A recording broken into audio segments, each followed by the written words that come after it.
Actually, the sanctioning of Tong actually ties in with the sentencing domestically inside China of the 610 deputy director, Peng Bo.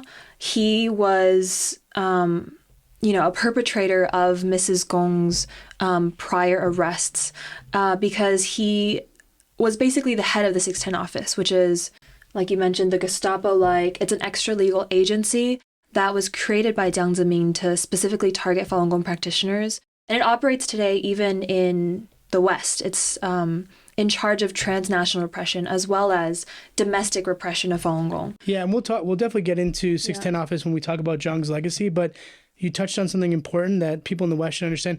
The tentacles of the Chinese Communist Party reach beyond the borders of China. And so, 610 office has influence in like the embassies, for instance. We know that like Confucian institutes or whatever had influence on college campuses. And so this is something, this is also part of Zhang's legacy in that transnational repression and trying to control narratives and people, even in the U.S., is pretty large. These two people, Tong and Peng, they were both CCP officials that did horrendous things to thousands of Falun Gong practitioners. But even after the news of, their sanctioning of Peng Bo was sentenced to 14 years for corruption. So he's out of his position. He's been replaced by someone else in the party system.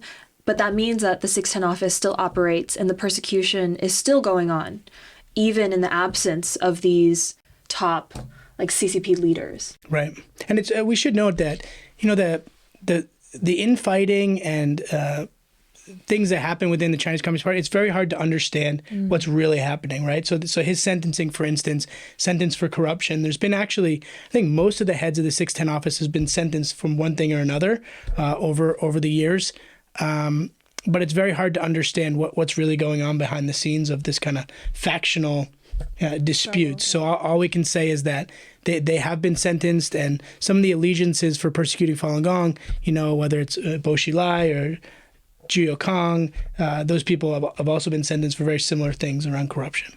All the Falun Dafa Information Center and other human rights organizations can do is just to call for more sanctions, call for more precedents to, make sure that these officials are held accountable.